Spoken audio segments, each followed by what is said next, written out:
Hello my dear friend, आज मैं आपसे कैपेसिटर एंड डाइलेक्ट्रिक लॉसेस के बारे में बात करने जा रही हूँ।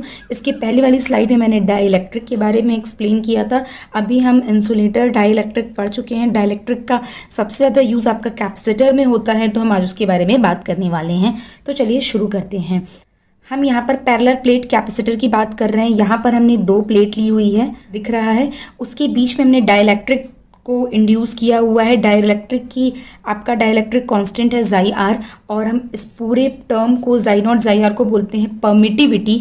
वर्ड याद रखिएगा, परमिटिविटी बोलते हैं। तो जब हमने दो प्लेट के बीच में डाइलेक्ट्रिक मटेरियल को रखा और हमने वोल्टेज को अप्लाई किया, तो इसके अराउंड दो पोल जनरेट हो जाते हैं, यानी डायपोल्स जनरेट हो जाते हैं, और ये आपका एज अ कैपेसिटर वर्क करता है। इस कैपेसिटेंस की वैल्यू देखेंगे तो हमारी इस कैपेसिटेंस की वैल्यू क्या होती है, जाई नॉट जाई आर ए अपॉन डी, जहाँ ए क्या है, एक प्लेट का एरिया, डी क्या है, दोनों प्लेट के बीच का डिस्टेंस, यानी इसकी बात हम कर रहे हैं डी। अगर हम बात करेंगे कि इस डायपोल की वजह से जो पोलराइजेशन शुरू हुआ, उस पोलराइजेशन की वजह से यहाँ पर कितना आपका एनर्जी स्टोर्ड होता है, तो उसकी वैल्यू होती है हाफ सी वी स्क्वायर, जहाँ से सी की वैल्यू आप यहाँ पुट कर देंगे।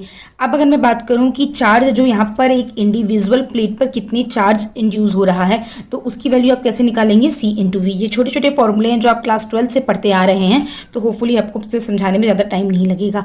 एक ऐसा वोल्टेज जहां पर ये का सिस्टम है वो ब्रेक डाउन हो जाता है, उसको हम कैसे निकालते हैं, ई मैक्स इंटू डी, यानी जितनी इलेक्ट्रिक फील्ड इंड्यूस हुई है और जो उनके बीच का डिस्टेंस है। याद रखिएगा कि जो आपका ब्रेक डाउन वोल्टेज होता है वो सिर्फ आपके डिस्टेंस, यानी दोनों प्लेट के बीच के डिस्टेंस पर डिपेंड करता है, ना कि उसके एरिया पर। रिलेटिव परमिटिविटी के लिए जो मैंने आपको बताया कि इस जाई को हम बोलते हैं परमिटिविटी। तो अगर इन केस अगर हम वैक्यूम और एयर की बात करते हैं, तो आपकी जाई आर की वैल्यू क्या हो जाती है, 1। आपकी परमिटिविटी क्या हो जाएगी, जाई नॉट हो जाएगी in case of air and vacuum. जाई नॉट की वैल्यू क्या होती है, 8.85 इंटू 10⁻⁻12 फैरेड पर मीटर। अगर हम इसको सेंटीमीटर में कन्वर्ट करेंगे तो -14 हो जाएगा पावर। सिंप्लीफिकेशन के लिए आप ये वैल्यू भी याद रखिएगा, कहीं कहीं कैलकुलेशन में आपको इजी करने के लिए 1/36 पाई के टर्म में दिया होगा, तो आप जाई नॉट की ये वैल्यू को पुट करेंगे। होपफुली आपको समझ में आया होगा। अब हम बात करते हैं इलेक्ट्रोलाइट कैपेसिटर के बारे में। इलेक्ट्रोलाइट कैपेसिटर में हम क्या करते हैं कि दो फॉयल लेते हैं, एल्युमिनियम या टेंटालम की। हमने ये दो फॉयल लिया, ये देखिए यहाँ प्लेट ना लेकर हमने दो फॉयल लिया है, और इसके बीच में हम इलेक्ट्रोलाइट को डालते हैं। इलेक्ट्रोलाइट आपका क्या है, मैग्नीज ऑक्साइड हो सकता है या बोरोक्स हो सकता है। अब अगर हमने बीच में इलेक्ट्रोलाइट रख दिया, दो फॉयल के बीच में हमने इलेक्ट्रोलाइट रखा है, और हमने उसके बाद से यहाँ पे वोल्टेज सप्लाई दिया है, तो यहाँ पर वोल्टेज सप्लाई देने से यहाँ पर आपकी मैग्नीज ऑक्साइड और फॉयल में आपका इलेक्ट्रोलिसिस प्रोसेस होने से यहाँ पर एक ऑक्साइड की लेयर बन जाती है, यानी उसको हम बोलते हैं Al2O3। टेंटालम की बात करेंगे तो आपका ये 2O5, और अगर हमने एल्युमिनियम फॉयल लिया हुआ है तो आपका एल्यूमिना यानी Al2O3 बनता है। मैं दोबारा रिपीट कर रही हूँ, ध्यान से समझिएगा। दो फॉयल के बीच में हमने इलेक्ट्रोलाइट मटेरियल रखा है, यानी मैग्नीज ऑक्साइड को रखा है। तो जब इलेक्ट्रोलिसिस की फिनोमेना शुरू होगी, यानी यहाँ से हमने वोल्टेज सप्लाई दी हुई है, तो यहाँ पर एक ऑक्साइड लेयर बन जाएगा जो कि किसका होगा, Al2O3 का। तो अब ये जो फॉयल है ये एक प्लेट की तरह काम करेगी। ये जो Al2O3 आपका जो ऑक्साइड लेयर बनी है वो एज अ डाइलेक्ट्रिक काम करेगा, और जो ये आपका दूसरा इलेक्ट्रोलाइट था यानी MnO2, ये आपकी दूसरी प्लेट की तरह काम करेगी। तो ये आपका एज अ कैपेसिटर वर्क करेगा, यानी इलेक्ट्रोलाइट कैपेसिटर। अब अगर आप ध्यान से देखिए तो ये दोनों आपकी एज अ प्लेट काम कर रही है। प्लेट मतलब क्या, एक प्लेट है आपकी मैग्नीज ऑक्साइड, दूसरी प्लेट है आपकी एल्यूमिनियम की जो फॉयल है, और उनके बीच में जो ये पतली सी लेयर बनी है उसको हम क्या बोल रहे हैं, डाइलेक्ट्रिक। तो ये जो लेयर है यानी इसके बीच का जो ये लेयर है ये बहुत कम है, यानी, और आपको फॉर्मूले में पता है C इक्वल्स टू क्या होता है, epsilon not A upon D, यानी D की वैल्यू कम है तो कैपेसिटेंस बहुत ज़्यादा होगा, यानी इलेक्ट्रोलाइट कैपेसिटर आपके कैपेसिटेंस बहुत ज़्यादा प्रोड्यूस करते हैं। ये आपका पोलर पर काम करता है, यानी ये AC पर नहीं काम करेगा। अगर हम इसको नॉन पोलर बनाना चाहेंगे तो दो इलेक्ट्रोलाइट कैपेसिटर को सीरीज में कनेक्ट करेंगे, जहां पर ये आपका पॉजिटिव टर्मिनल की तरह वर्क करेगा, यानी एक जो फॉयल है वो आप फॉयल की तरफ का जो आपका कनेक्शन है वो आपका एनोड की तरफ वर्क करेगा, और जो आपका इलेक्ट्रोलाइट की तरफ का कनेक्शन है वो आपका कैथोड की तरह काम करेगा। ये यहाँ पर जो दूसरा आपका फॉयल है वो आपका एज अ ऑप्शनल और सब्स्टिट्यूट है, उसका कोई रोल नहीं है अभी। यहाँ पर हमने इसकी सप्लाई को भी हटा दिया, ये प्रॉपर अब एज अ कैपेसिटर वर्क करने लगा है। इस पर्टिकुलर कैपेसिटर के हम जो टर्मिनल है दोनों को अटैच करके अगर उसको हम ग्राउंड पे कर दें तो ये आपका as a non polar electrolyte capacitor work करता है, जिसको हम इन एसी भी यूज कर सकते हैं, यानी अल्टरनेटिंग करंट में भी हम इसको यूज कर सकते हैं।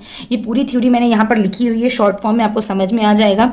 यानी जब आपने पूरे इलेक्ट्रोलाइट मटेरियल को जब आपने पूरे फंक्शन को तैयार कर लिया और जब वोल्टेज सप्लाई को हटा दिया है, तो जो फर्स्ट प्लेट होगी, जो फॉयल है वो आपकी एल्युमिनियम की होगी, जो डाइइलेक्ट्रिक है वो Al2O3 का होगा और जो मैग्नीज ऑक्साइड है वो आपकी सेकंड प्लेट की तरह वर्क करेगी। तो ये आपका पोलर कैपेसिटर हुआ जो कि एसी में काम नहीं कर रहा है। अगर हम इसको नॉन एसी में यानी हम इसको नॉन पोलर बनाएंगे तो दो इलेक्ट्रोलाइट कैपेसिटर को सीरीज में जोड़ देंगे, जहां पर दोनों के कैथोड को हम एक साथ कनेक्ट करके ग्राउंड कर देंगे। जो डाइइलेक्ट्रिक लेयर फॉर्म होता है वो बहुत थिन होता है, जिसकी वजह से हम आपका हाई रेंज के कैपेसिटर को बना सकते हैं। ये सारी चीज़ें आपको एक्सप्लेन कर दी मैंने। अब मैं नेक्स्ट पे चलती हूँ। लो कैपेसिटेंस की रेंज मैंने आपको बता दी है, पिकोफैरेड, मीडियम की नैनोफैरेड में होती है और हाई कैपेसिटेंस की माइक्रोफैरेड में होती है। इसका आप रेंज भी याद कर लीजिएगा। माइक्रोफैरेड मतलब 10⁻⁻6, नैनो मतलब 10⁻⁹ और पिको मतलब 10⁻⁻12। अब मैं यहाँ पे इस क्वेश्चन को जल्दी से आंसर कीजिए। मुझे commonly used dielectric in electrolyte capacitor, manganese oxide, cadmium, alumina, manganese oxide, magnesium है ऊपर का ऑप्शन और सेकंड है मैग्नीज। तो आप मुझे आंसर में कमेंट बॉक्स में इसका आंसर बताइएगा। अब मैं लॉसेस की बात करती हूँ। तो लॉसेस के लिए अगर मैं आपसे बात करूँ, इस चीज़ को बहुत ध्यान से समझिएगा। जैसे मैंने अभी आपको बताया कि दो प्लेट है, दो प्लेट के बीच में अगर हमने डाइइलेक्ट्रिक को रखा हुआ है और हमने वोल्टेज सप्लाई दी, तो यहाँ पर क्या होता है कि आपका दो पोल बन जाते हैं, जिसकी वजह से आपका ये जो डाइइलेक्ट्रिक मटेरियल होता है ये पोलराइज्ड हो जाता है और चार्ज को प्रोड्यूस करता है। धीरे धीरे आपकी करंट भी प्रोड्यूस होती है। तो अभी हमने यहाँ पर जब देखा, यहाँ अगर हम सेकंड में देखते हैं तो यहाँ पर आप देख रहे हो कि हमने वोल्टेज को अप्लाई किया, जिसकी वजह से यहाँ पर डायपोल बन रहे हैं। डायपोल की वजह से आपकी पोलराइजेशन शुरू होगा और उसकी वजह से अलग से एक इलेक्ट्रिक फील्ड जनरेट होगी, जिसकी डायरेक्शन कहाँ है, आपकी पहली वाली फील्ड की डायरेक्शन ये थी, यानी इस वोल्टेज की वजह से इलेक्ट्रिक फील्ड जनरेट हो रही थी E0। अब यहाँ पर डायपोल बन गए, उस डाइइलेक्ट्रिक मीडियम है, इस वजह से डायपोल बने, तो डायपोल के बनने से जो आपकी इलेक्ट्रिक फील्ड प्रोड्यूस हुई वो इस डायरेक्शन में है। तो अगर हम नेट इलेक्ट्रिक फील्ड की बात करते हैं तो वो क्या हो जाएगा, E0 - ES। और जो यानी अब जो नेट इलेक्ट्रिक फील्ड है, जो यानी हमने जो इलेक्ट्रिक फील्ड अप्लाई की थी उससे तो कम हो जाएगी, क्योंकि ये जो जनरेटेड इलेक्ट्रिक फील्ड है अपोजिट डायरेक्शन में है, तो कुछ वैल्यू को कम कर देगी। अगर हम अब इलेक्ट्रिक फील्ड का फॉर्मूला देखें तो इलेक्ट्रिक फील्ड का फॉर्मूला क्या होता है, E = V/D। यानी हमने जो वोल्टेज लगाया है वो कांस्टेंट है, दोनों प्लेट के बीच की डिस्टेंस कांस्टेंट है, तो जो हमारा इलेक्ट्रिक फील्ड है वो भी कांस्टेंट होना चाहिए। बट यहाँ पर आप देख रहे हैं कि इलेक्ट्रिक फील्ड कम हो रहा है, तो इलेक्ट्रिक फील्ड को कांस्टेंट करने के लिए हमें क्या करना पड़ेगा, यहाँ पे और चार्ज को जनरेट करना पड़ेगा। यानी जैसे जैसे चार्ज बढ़ते जाएंगे वैसे वैसे आपका कैपेसिटेंस भी बढ़ता जाएगा, कंपनसेट करने के लिए जो भी आपका इलेक्ट्रिक फील्ड कम हुआ है। अब मैं बात करूँ कि अभी तक हमने डीसी सप्लाई दी हुई थी, अब अगर हम यहाँ पर एसी सप्लाई दे रहे हैं, सपोज इसी चीज़ पर हम एसी सप्लाई दे रहे हैं, तो एसी सप्लाई देने पर क्या होगा कि यहाँ पर जैसे ही अभी हम यहाँ पर डीसी दे रहे थे, यहाँ पर सपोज हम डीसी दे रहे थे, अभी हम एसी देना शुरू किए, तो एसी में आपको पता है कि वो तुरंत अपने पोलैरिटी को चेंज करता रहता है। जो भी आपकी एसी वेव्स होती हैं अपनी पोलैरिटी को चेंज करती रहती हैं, तो उसकी वजह से जो ये डायपोल मूवमेंट है ये भी अपनी पोलैरिटी को चेंज करेंगी। तो ये बार बार पोलैरिटी को चेंज करने की वजह से यहाँ पर डाइइलेक्ट्रिक लॉसेस जनरेट होंगी। जो ये डाइइलेक्ट्रिक लॉसेस जनरेट होगा वो किस पे डिपेंड करेगा, याद रखिएगा। डाइइलेक्ट्रिक लॉसेस किस लिए जनरेट हो रहा है, क्योंकि जो अल्टरनेटिंग करंट है ये अपनी पोलैरिटी को बार बार चेंज कर रही हूँ, और इसी की वजह से इस डाइइलेक्ट्रिक मटेरियल में जो डायपोल मूवमेंट जनरेट हो रहा है उसको भी अपनी पोलैरिटी बार बार चेंज करनी पड़ रही है, जिसकी वजह से लॉसेस हो रही हैं। ये लॉसेस ये फ्रीक्वेंसी के प्रोपोर्शनल है। फ्रीक्वेंसी यानी जिस फ्रीक्वेंसी की अल्टरनेटिंग करंट को हम लगा रहे हैं, V0 sin ω t, यानी ओमेगा क्या है आपका फ्रीक्वेंसी है, ओमेगा यानी ओमेगा = 2πf। ठीक है, तो इस फ्रीक्वेंसी के चेंज होने के अकॉर्डिंगली आपका डाइइलेक्ट्रिक लॉसेस बढ़ेंगे, यानी जितने से फ्रीक्वेंसी बढ़ेगी वैसे वैसे आपके डाइइलेक्ट्रिक लॉसेस बढ़ेंगे। सेकंड किस पर डिपेंड करता है, ये अगर हम डाइइलेक्ट्रिक कांस्टेंट की बात करें तो उसको हमने दो पार्ट में डिवाइड कर लिया है, Xi r - j Xi r'। जो इसको बोलते हैं रियल पार्ट, इसको बोलते हैं हम इमेजिनरी पार्ट। तो अगर मैं बात करूं जो ये आपका रियल पार्ट है और इमेजनरी पार्ट है, तो जो इसमें इमेजनरी पार्ट होता है वो आपका लॉसेस को शो करता है। तो जो आपका डाइलेक्ट्रिक लॉसेस है वो आपका किसके प्रोपोर्शनल है, इमेजनरी पार्ट के प्रोपोर्शनल है। उसके अलावा जो आपने इलेक्ट्रिक फील्ड लगाई हुई है उसके प्रोपोर्शनल होता है, यानी E0 स्क्वायर। इसके अलावा दो टर्म और भी हैं, ह्यूमिडिटी और टेम्परेचर के, यानी जैसे जैसे आप टेम्परेचर को बढ़ाओगे आपका डाइलेक्ट्रिक लॉसेस आपका और बढ़ता जाएगा। तो ये सारी चीजें आप याद रखिएगा। डाइलेक्ट्रिक लॉस का जो फॉर्मूला होता है वो क्या होता है, half E square omega is frequency, जाई नॉट जाई आर डैश। अब मैं यहाँ पे अगर बात करूँ, ये जो दो कंपोनेंट हमने तोड़े थे, अगर हम रियल की बात करते हैं, रियल जो कंपोनेंट है वो क्या हो रहा है, फ्रीक्वेंसी के बढ़ने के साथ घटता जा रहा है। लेकिन अगर हम डाइलेक्ट्रिक लॉसेस में जो आपका लॉस वाला यानी इमेजनरी पार्ट है, अगर हम उसकी बात करते हैं तो वो क्या होता है, फ्रीक्वेंसी बढ़ने के साथ साथ बढ़ता है। उसके बाद एक ऐसी क्रिटिकल फ्रीक्वेंसी आती है जिसके बाद ये घटना शुरू हो जाता है। तो थ्योरी को आइए पढ़ते हैं। Real part is gradually decreases with the frequency, as frequency increase करेंगे तो पोलराइजेशन डिक्रीज करेगा। हाई फ्रीक्वेंसी पे सिर्फ आपके इलेक्ट्रॉनिक पोलराइजेशन होते हैं, ठीक है। अगर हम ऑप्टिकल फ्रीक्वेंसी की बात करते हैं तो वहां पर सिर्फ इलेक्ट्रॉनिक पोलराइजेशन होता है। आपको इसकी थ्योरी देखनी है तो मैंने इसको शॉर्ट फॉर्म में इसकी थ्योरी भी लिख दी है जो आपको समझ में आ जाएगी।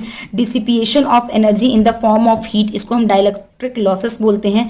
तो जब हम क्या करते हैं, देखिए पूरी थ्योरी हमने यहाँ लिखी हुई है। Due to AC field the direction of the polarisation in dielectric changes with the time which create the heat energy losses as a dielectric losses.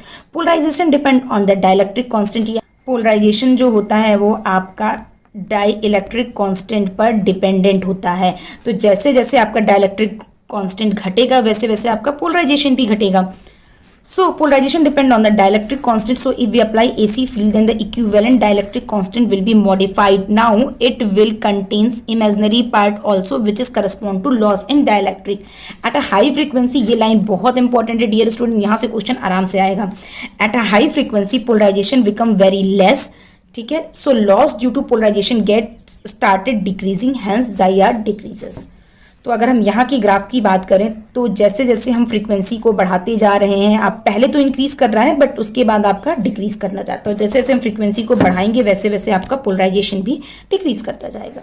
हम यहाँ पे डाइलेक्ट्रिक लॉसेस की बात कर लें तो बहुत इजी है, फॉर्मूला निकालेंगे तो टेन डेल्टा का फॉर्मूला क्या हो जाएगा, जाई आर डबल डैश, यानी imaginary part upon real part, और इसकी वैल्यू इस रेंज में लाई करती है। यहाँ पर अगर हम लॉस फैक्टर यानी लॉस फैक्टर को हम किससे शो कर रहे हैं, जाई आर डबल डैश से शो कर रहे हैं, उसका फॉर्मूला यहाँ से क्या हो जाएगा, जाई आर डैश टेन डेल्टा। अब इसकी वैल्यू की बात करते हैं तो इस रेंज में लाई करती है। अगर हम एवरेज पावर एनर्जी की बात करते हैं, यानी अगर हम इसके फॉर्मूले की बात करते हैं तो ये आपका फॉर्मूला ये हो जाएगा। अगर हम यहाँ पर ई को ERMS/√2 से रिप्लेस कर दें तो आपका ये फॉर्मूला बन जाएगा, जहां पर ये जो ई है वो आपका ERMS को शो कर रहा है। जैसे जैसे फ्रीक्वेंसी इंक्रीज करेगी आपका पोलराइजेशन डिक्रीज करेगा। जल्दी से इस क्वेश्चन को सॉल्व कर दीजिए। In a material characterized by a complex permittivity the imaginary part is a measure of. 4 option दिए हुए हैं, कमेंट बॉक्स में आप मुझे कमेंट करके बताइएगा। लेक्चर पसंद आए तो लाइक एंड सब्सक्राइब जरूर कीजिएगा। Thank you.